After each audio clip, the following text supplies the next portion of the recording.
Presiden Rusia Vladimir Putin disebut-sebut menyelamatkan benua Eropa dari krisis energi dalam jangka panjang.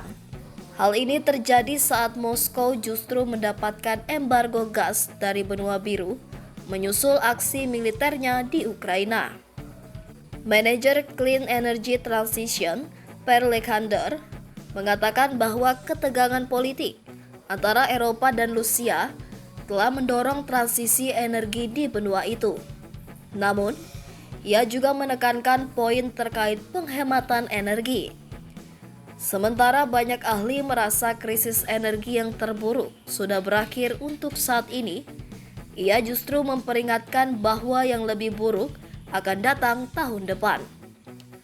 Adapun, Kremlin adalah pemasok terbesar gas alam dan minyak bumi ke Uni Eropa pada 2021.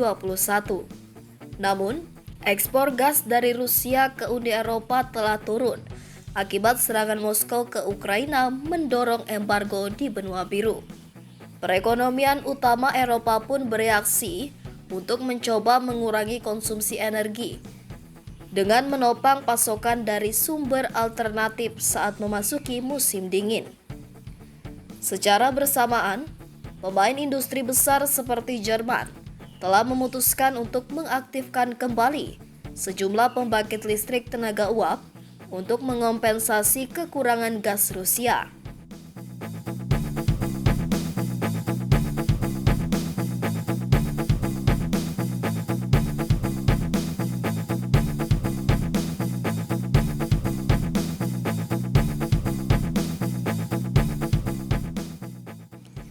Di sisi lain, Presiden Rusia Vladimir Putin blak-blakan soal krisis energi di Eropa yang makin berlarut-larut. Putin mengatakan negaranya tidak dapat disalahkan atas melejitnya harga gas Eropa. Rusia memang merupakan pengekspor utama gas ke benua itu. Krisis energi terjadi akibat pasokan gas yang minim dan permintaan yang tinggi yang mendorong harga naik.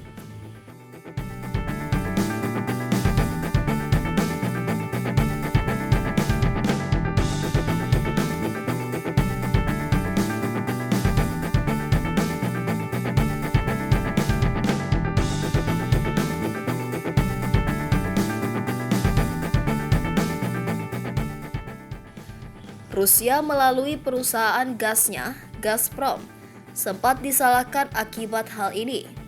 Namun kali ini, Putin membela diri.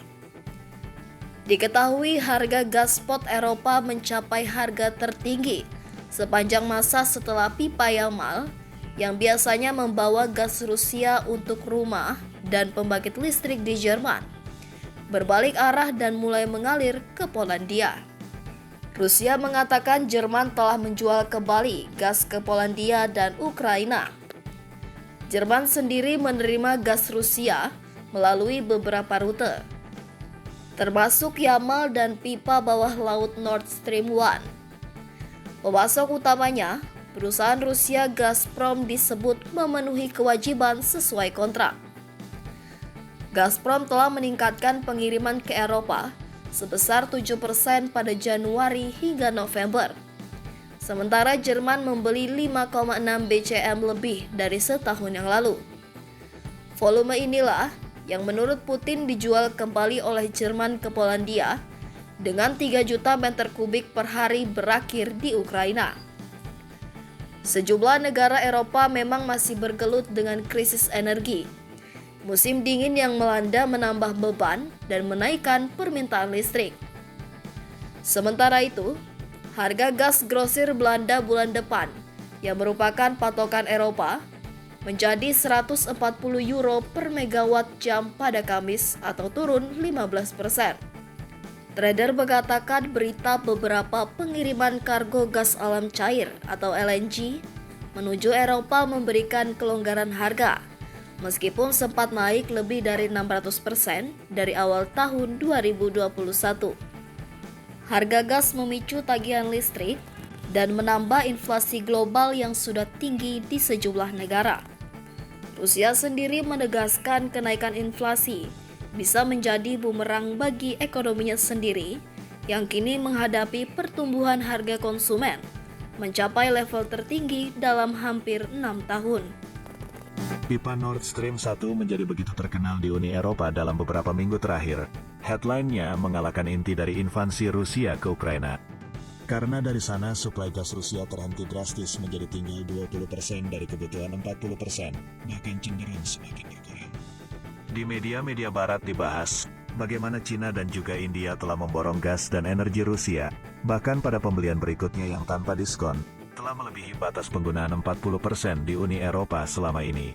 Para pemimpin Uni Eropa pada Jumat waktu setempat dijadwalkan mendiskusikan langkah untuk menangani lonjakan harga energi dan ancaman penghentian total pasokan gas dari Rusia. Mereka menuduh Moskow telah menjadikan energi sebagai senjata melalui penyempitan pasokan, yang diwanti anti-Jerman dapat menghentikan industrinya sebagian pada musim dingin ini. Beberapa negara barat mulai rewel karena menyusul sanksi barat atas invasi Rusia terhadap Ukraina. Puluhan negara Eropa sejauh ini telah terpukul oleh pemutusan aliran gas dari Rusia. Menteri Ekonomi Jerman Robert Habeck memperingatkan negaranya berada di titik menuju kekurangan gas jika pasokan Rusia tetap rendah seperti yang terjadi saat ini, dan beberapa industri harus ditutup pada musim dingin. Perusahaan harus menghentikan produksi, memberhentikan pekerja mereka, rantai pasokan akan runtuh, orang akan berutang untuk membayar tagihan alat pemanas mereka, pengangguran akan melonjak, dan ini akan terjadi di mana-mana hampir di seluruh Uni Eropa, katanya kepada majalah Der Spiegel. Dia menambahkan bahwa hal itu adalah bagian dari strategi Presiden Rusia Vladimir Putin untuk memecah negara-negara tersebut. Uni Eropa mengandalkan Rusia untuk 40% dari kebutuhan gasnya sebelum perang naik menjadi 55% untuk Jerman. Kondisi itu menyebabkan celah besar yang perlu diisi di pasar gas global yang sudah ketat. Beberapa media barat juga bahkan menuduh Cina dan India sengaja dan bersekongkol dengan Rusia untuk menghancurkan Eropa di sisi ekonomi perlahan-lahan karena dengan memborong gas dari Rusia, Rusia dapat mengurangi kerugian akibat sanksi barat dengan sangat signifikan. Bahkan yang lebih buruk lagi, Cina dengan cepat melahap gas dari negara-negara yang sedianya diharapkan dapat menggantikan pasok gas Rusia ke Uni Eropa. Cina telah membantahnya dan mengatakan bahwa kebutuhan Beijing akan energi memang jauh lebih besar daripada Uni Eropa sebelumnya.